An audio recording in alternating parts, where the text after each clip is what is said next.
মার্কিন president Donald Trump ও ভারতের প্রধানমন্ত্রী নরেন্দ্র মোদী বৃহস্পতিবার হোয়াইট হাউসে বৈঠক করেছেন। দুই নেতা অস্ত্র বিক্রি, বাণিজ্য এবং অভিবাসন সহ নানা গুরুত্বপূর্ণ বিষয়ে আলোচনা করলেও সংখ্যালঘুদের ওপর নির্যাতন ও মানবাধিকার লঙ্ঘনের মতো স্পর্শকাতর প্রসঙ্গ এড়িয়ে যান। বিশ্লেষকদের মতে সাম্প্রতিক বছরগুলোতে ভারতের মানবাধিকার পরিস্থিতি নিয়ে ওয়াশিংটনে যে দ্বিদলীয় উদ্বেগ ছিল তা অনেকটাই হ্রাস পেয়েছে।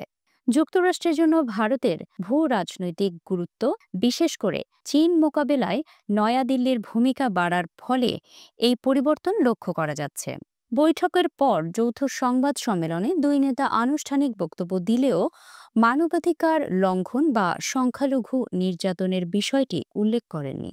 ইলসন সেন্টারের সাউথ এশিয়া ইনস্টিটিউটের পরিচালক মাইকেল কুগেলম্যান এই প্রসঙ্গে বলেন, ভারতে মানবাধিকার লঙ্ঘন নিয়ে ট্রাম্পের কঠোর অবস্থান নেওয়ার সম্ভাবনা কম।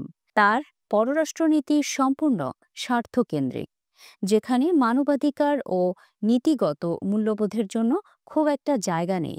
বিশ্লেষকরা মনে করছেন ট্রাম্পের দ্বিতীয় মেয়াদেও এই প্রবণতা অব্যাহত থাকবে। সাবেক প্রেসিডেন্ট জো বাইডেন ভারতের সঙ্গে দৃঢ় সম্পর্ক বজায় রাখলেও তার প্রশাসনের শীর্ষ কূটনীতিক অ্যান্টনি ব্লিংকেন মাঝে মাঝে সংখ্যালঘু নিপীড়নের সমালোচনা করেছেন।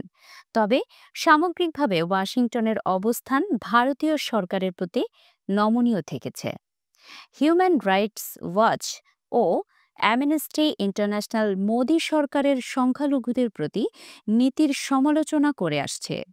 সংস্থাগুলো ভারতের ধর্মভিত্তিক নাগরিকত্ব আইন, ধর্মান্তর বিরোধী আইন, কাশ্মীরের বিশেষ মর্যাদা বাতিল এবং ঘৃণামূলক বক্তব্য বৃদ্ধির বিষয়ে উদ্বেগ জানিয়েছে।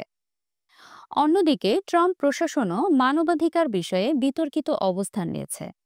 তিনি জাতিসংঘের মানবাধিকার পরিষদ থেকে যুক্তরাষ্ট্রের নাম প্রত্যাহার করেছেন এবং বৈচিত্র্য, সমতা ও অন্তর্ভুক্তি সম্পর্কিত নানা কর্মসূচি বাতিল করেছেন।